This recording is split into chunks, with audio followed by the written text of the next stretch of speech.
Welcome back to my channel. അപ്പോൾ ഇന്ന് ഞാനൊരു ചൈനീസ് റെസിപ്പി ആയിട്ടാണ് വന്നത്. ഷ്രിംപ് ടെമ്പൂരയാണ് ഞാൻ ഇവിടെ ഉണ്ടാക്കാൻ പോകുന്നത്. പേര് പോലെ തന്നെ ഡിഫറെൻ്റ് ആയിട്ടുള്ള ടേസ്റ്റിലുള്ള ഒരു റെസിപ്പിയാണ് കേട്ടോ. അപ്പോൾ നമുക്കിതിൻ്റെ ഇൻഗ്രീഡിയൻസ് പെട്ടെന്ന് നോക്കാം. ഇതിൻ്റെ മെയിൻ ഇൻഗ്രീഡിയൻസ് എന്ന് പറഞ്ഞാൽ ചെമ്മീനാണ്. ചെമ്മീൻ ഒരു 8-10 തലയോട് കൂടി തന്നെ എടുത്തിട്ടുണ്ട്. ഇനി നമുക്ക് ജാറിലേക്ക് 4 ഇല്ലി വെളുത്തുള്ളിയും ഒരു 3-4 ഇല്ലി മല്ലിച്ചപ്പും കൂടി ചേർക്കാം. ഇനി ഇതിലേക്ക് ഒരു ചെറുനാരങ്ങയുടെ പകുതി നീര് ചേർത്ത് കൊടുക്കാം. പിന്നീട് ഇതിൽ ഒരു 1/4 ടീസ്പൂൺ ഉപ്പ് ചേർത്ത് കൊടുക്കാം. പിന്നീട് ചെമ്മീൻ മുങ്ങിക്കിടക്കാൻ പാകത്തിൽ നമുക്ക് ഇതിലേക്ക് കുറച്ച് വെള്ളം കൂടി ചേർത്ത് കൊടുക്കാം. ഇനി ഇതിലേക്ക് 1/2 ടേബിൾ സ്പൂൺ വിനാഗിരി കൂടി ചേർത്ത് ഇത് നമുക്ക് നന്നായിട്ടൊന്ന് മിക്സിയിൽ അരച്ചെടുക്കാം.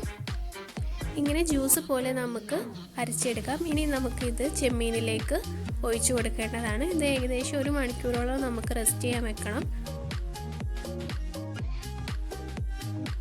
അപ്പോൾ ഇതാ ഇതുപോലെ വേണം ഒഴിച്ചു കൊടുക്കാൻ. അപ്പോൾ ഇനി നമുക്കിത് 1 മണിക്കൂറോളം റെസ്റ്റ് ചെയ്യാൻ വെക്കാം.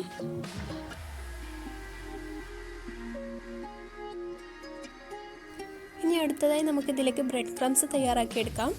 അതിനായി ബ്രെഡ് നമുക്ക് മിക്സിയിലൊന്ന് നന്നായിട്ട് കറക്കിയെടുക്കാം. ബ്രെഡ് ക്രംസിലേക്ക് നിങ്ങൾക്ക് റസ്കിൻ്റെ പൗഡർ എടുക്കാം കേട്ടോ. ഇനി നമുക്കിതിലേക്ക് ആവശ്യമായത് മുട്ടയാണ്. 2 കോഴിമുട്ട ഒടിച്ച് നന്നായിട്ട് വെച്ചിട്ടുണ്ട്. ഇനി നമുക്ക് അടുത്തതായി വേണ്ടത് ഇതിലേക്ക് ആവശ്യമായ കോട്ടിംഗ് ആണ്. അപ്പോൾ അതിനായിട്ട് നമുക്കൊരു 3 ടേബിൾ സ്പൂൺ കോൺഫ്ലവർ ചേർത്ത് കൊടുക്കാം. ഇനി ഇതിലേക്ക് ഒരു 1/4 ടീസ്പൂൺ ഉപ്പും പിന്നീട് ഇതിലേക്ക് ഒരു 1/2 ടീസ്പൂൺ ഗരം മസാല, ഒരു 1/4 ടീസ്പൂൺ പെരുംജീരകപ്പൊടി,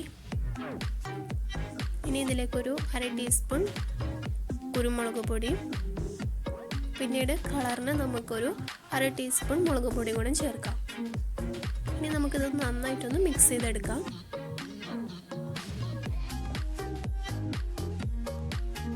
അപ്പോൾ ഇത് നമുക്ക് ഇതുപോലെ കോട്ടിങ് റെഡിയാക്കി എടുക്കാം. അപ്പോൾ നമ്മൾ നേരത്തെ 1 മണിക്കൂർ മുമ്പ് മാറ്റി വെച്ച ചെമ്മീനെ നമുക്ക് എടുത്ത് വെക്കാം. അതിൽ നിന്ന് ഓരോ ചെമ്മീനായിട്ട് നമുക്ക് ഈ കോട്ടിങ്ങിൽ നന്നായിട്ടൊന്ന് കോട്ട് ചെയ്തെടുക്കാം. ചെമ്മീൻ്റെ എല്ലാ ഭാഗത്തും നമുക്കിതുപോലെ കോട്ട് ചെയ്ത് എടുക്കണം. അതിനുശേഷം നമുക്കിത് ഈ മുട്ടയിലൊന്ന് നന്നായിട്ട് മുക്കിയെടുക്കാം. അതിനുശേഷം ബ്രെഡ് ക്രംസിലിട്ട് നമുക്ക് നന്നായിട്ട് ഇതുപോലെ ചെയ്തെടുക്കാം.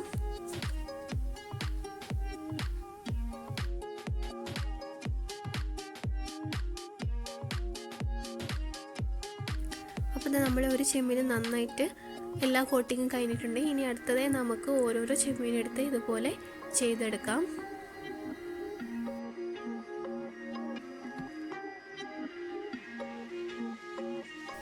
അപ്പോൾ ഇതുപോലെ തന്നെ രണ്ടാമത്തെ ചെമ്മീനും ഞാൻ എല്ലാ കോട്ടിങ്ങും ചെയ്ത് വെച്ചിട്ടുണ്ട്. ബാക്കിയുള്ള ചെമ്മീനും നമുക്ക് ഇതുപോലെ ചെയ്ത് വെക്കാം.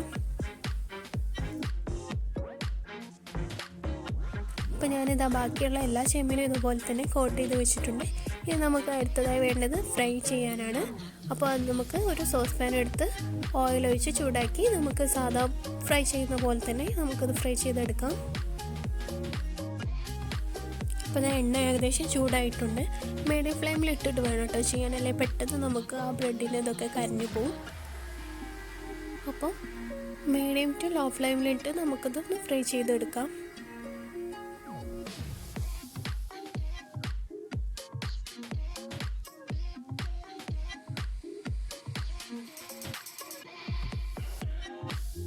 നിങ്ങൾ വെറൈറ്റി ഫുഡൊക്കെ ഇഷ്ടപ്പെടുന്നവരാണെങ്കിൽ തീർച്ചയായും ഇത് ട്രൈ ചെയ്ത് നോക്കണം. എല്ലാവർക്കും ഇത് ഇഷ്ടപ്പെടും.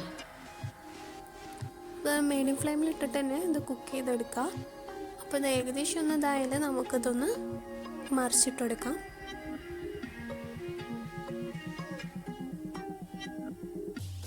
ഏകദേശം ഒരു 10-15 മിനിറ്റോളം കുക്ക് ചെയ്താൽ മതിയാവും.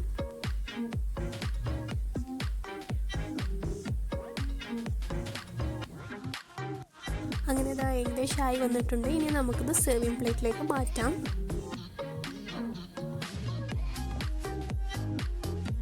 അങ്ങനെ നമ്മുടെ ഷ്രിംപ് ടെമ്പൂര റെഡി ആയിട്ടുണ്ട്. എല്ലാവരും തീർച്ചയായിട്ടും ട്രൈ ചെയ്ത് നോക്കുക. എല്ലാവർക്കും തീർച്ചയായിട്ടും ഇഷ്ടപ്പെടും. വേറൊരു ടേസ്റ്റ് തന്നെയാണ്.